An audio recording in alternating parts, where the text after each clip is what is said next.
Guys, bonjour. Il y a une polémique en ce moment autour d'une artiste, en fait, qui se voit reprocher d'avoir une certaine attitude qui frôlerait un peu la désinvolture, en fait. Et je voudrais rebondir dessus parce que dans les commentaires, beaucoup de ses fans ont ressorti donc pas le manque de professionnalisme, mais le manque d'image de marque, en fait. C'est-à-dire que cet artiste, pour ses fans, ne travaillerait pas assez son image, en fait, son image publique. C'est vrai que, bon, les gens n'ont pas si tort que ça. Vous savez, lorsqu'on est ici à ce rang, c'est-à-dire lorsqu'on est star, euh, cela nous oblige quand même à avoir une certaine attitude, en fait. La Starmania, ce n'est pas que le talent. C'est tout ce qui va vraiment habiller ce truc, en fait. C'est-à-dire, ça va être l'attitude, le look, la dégaine. C'est ça qui fait que vous êtes propulsé au rang de star, en fait, au-delà de votre popularité. Parce qu'il y a des artistes, vous conviendrez avec moi, qui le sont, mais sans être populaire, sans être star, en fait. Et donc, quand on est star, évidemment que même lorsqu'on est humble, lorsqu'on se dit humble, on doit quand même adopter une certaine attitude. Cette artiste que j'apprécie évidemment, qui est très talentueuse et qui est humble, parce qu'en fait le but pour elle, c'est de continuer à entretenir cette proximité en fait avec ses fans et montrer aussi cette image que, écoutez, je ne viens pas d'un milieu très favorable, mais aujourd'hui, je voudrais quand même vous montrer que je n'ai pas changé malgré les millions que je brasse, malgré ma popularité, je reste quand même terre à terre et tout. Sauf que non, en fait.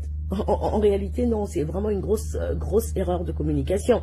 Parce que lorsqu'on évolue justement, c'est parce que justement, ça donne envie à nos fans, c'est-à-dire à vos fans, vous les stars, de rêver en fait. Ça donne envie à vos fans de se dire, voilà, cette artiste, mon Dieu, elle est partie de rien, mais aujourd'hui, voilà comment sa vie a évolué, etc. Et c'est pas que dans le matériel en soi, c'est aussi dans notre attitude. Et ce que je veux dire, c'est que lorsqu'on est star, cela implique tellement de choses parce que tous les mouvements sont scrutés en fait. Tous nos mouvements, quand vous êtes une star, tous vos mouvements sont scrutés. Donc, ce qui fait que d'un simple raté vocal comment on va dire ça, à un look pas très agencé, vous êtes critiqué parce que vous êtes au devant de la scène. Ce qui vous implique donc à faire quand même très attention, ce qui vous emmène à faire très attention à vos sorties, etc. Donc, lorsqu'on est une star, on doit aussi travailler tous ces aspects-là, en fait. Ok.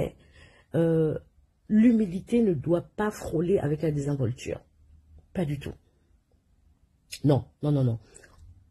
L'humilité, c'est l'attitude qu'on va avoir envers ses followers, etc. Parce que faut considérer qu'on n'est pas star que pour une seule personne. On est star parce que on fait rêver des milliers de personnes, en fait, au-delà même de nos frontières.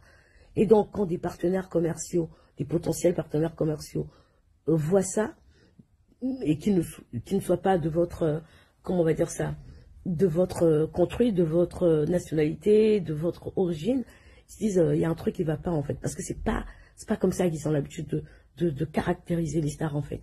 Une star, c'est vraiment au-delà de sa voix, au-delà de son talent. C'est l'attitude qu'elle va adopter, c'est le look vestimentaire, c'est l'image qu'elle va vendre, en fait. C'est ça qui fait qu'on continue à être star, en fait. Parce que faut pas non plus se banaliser.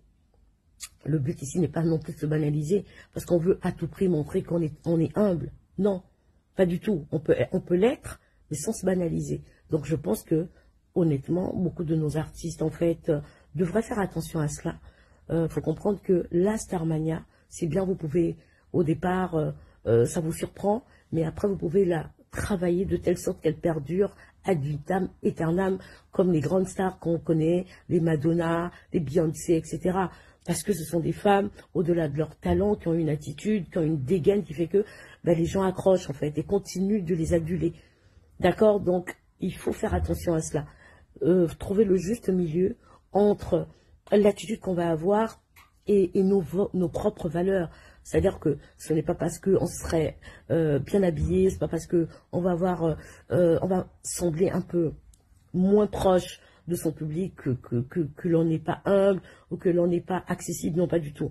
On peut l'être tout en gardant aussi cette part de mystère, tout en gardant cette part de féminité, de glamour, de chic, qui fait que, que les gens aient envie toujours de nous aduler et que les gens aient envie toujours de nous hisser encore plus haut, en fait, d'accord? Donc, faisons très attention à cela. Il faut considérer les commentaires de ce genre parce que je pense qu'ils sont plutôt constructifs que destructeurs, en fait, ok? Donc voilà, c'était mon avis. Une star, ce n'est pas que le talent. Une star, c'est tout ce qu'il y a autour, en fait. Tout ce qu'elle va entretenir autour d'elle. C'est ça qui fait que on est star et on lui reste ad vitam aeternam. Voilà, bisous.